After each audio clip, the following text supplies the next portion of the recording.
Assalamu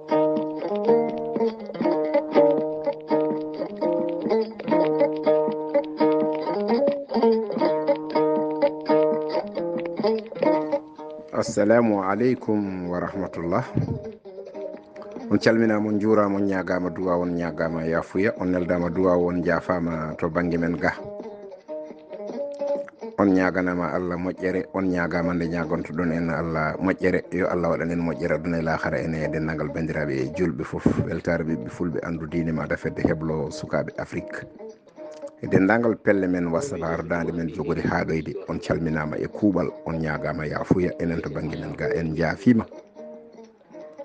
En mbi en tawama oɗo saaha hikka, yo Allah hokku en tawede kadi oɗo saaha mo wuuri, taw eɗen ɓeydi en ustaki, eɗen ɓeydi e diine men en ustani, eɗen ɓeydi e kala moƴƴereji, eɗen usti e kala jayaji e wuroddeji. Yo Allah dandu en e jayaji beeyoji telliɗi ɗi noon e jogorɗi telloyade ɗi, beeyɗi ɗi e jogorɗi weeyoji ɗi fof, yo Allah dandu en hen.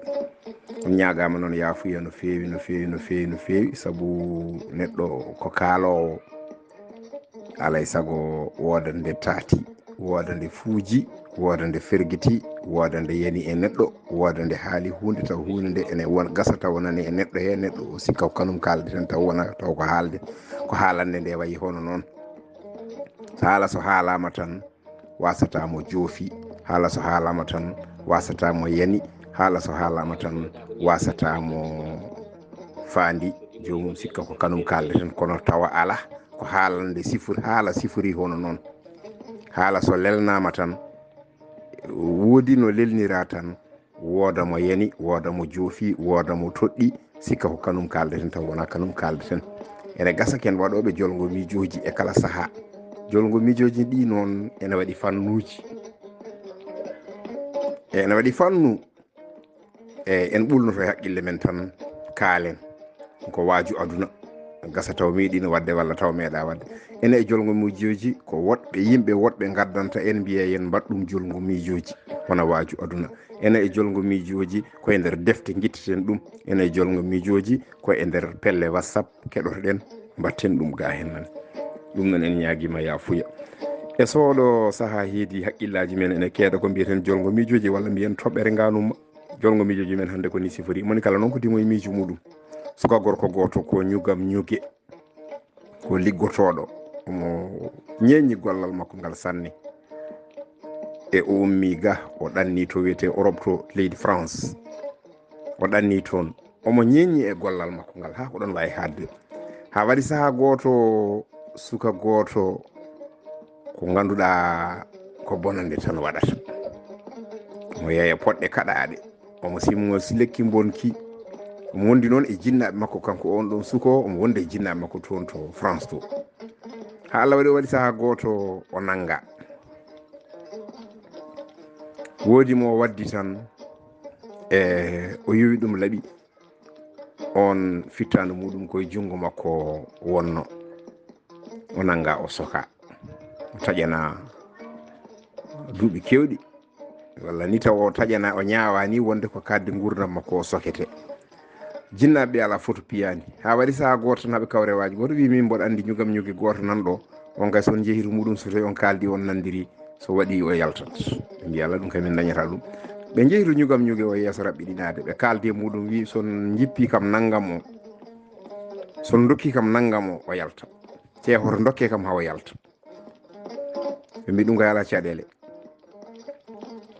O windi ko windanno tan, o waɗi ko waɗanno, o tottiɓe. Ɓe jeehi ɓe mbaɗiri no wiruno ni tan, janggo muɗum tan suko o yalti daraki ni.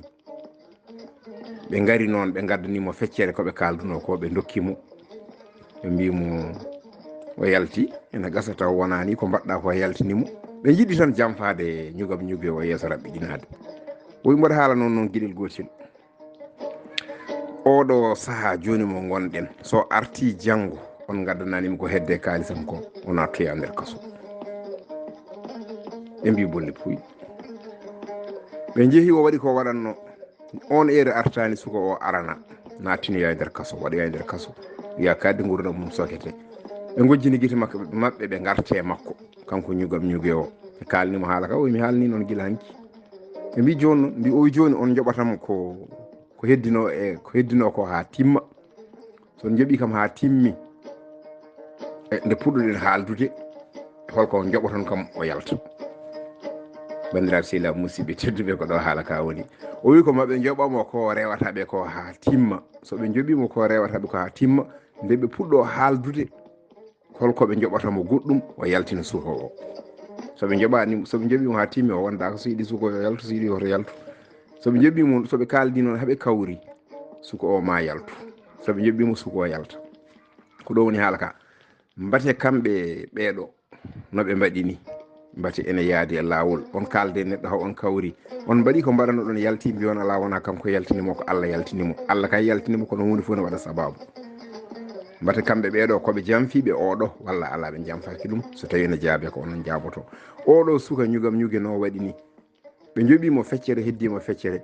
ɓaade feccere nde arani tan o waɗi ko waɗanno suko o ruttima kaso mbate kanko omo foti wadde noon walla fotani wadde noon mbate omo fonno tan ɓaado heeɓi feccere tan feccere heddino nde o woppidaɓe hen o ɗaldaɓe e Allah mbate omo fonno wadde noon walla mbate omo foti ruttude suko o kaso walla fotani joni ɓe garte makko ɓe mbi yo yaltinanɓe suko o mbate omo foti wiide mawo ɓe joɓomo ko rewannoɓe ko ha gasa nde ɓe puɗɗo haaldude no foti ɓe joɓatamo o yaltina suko o ɗo mbate kamɓe jinnaɓe ɓe joɓanmo ko rewannoɓe ko ha timma nde puɗɗo haaldude koɓe joɓatamo o yaltina suko o mbate ko noon foti wonde walla wona noon foti wonde bandiraɓe sehilaɓe musidɓe tedduɓe so tawi wonko weñi e haala he wona ɗum wonno saago men so wonko feewi hen noon koto Allah ko pewɗo pewnowo yo hollu en laawol peewal o rewna en hen o ko musidɗo moon Ibrahiima Saydu Kan ɗaccon hakke jaafoɗon yo Allah hollu en ñande wonde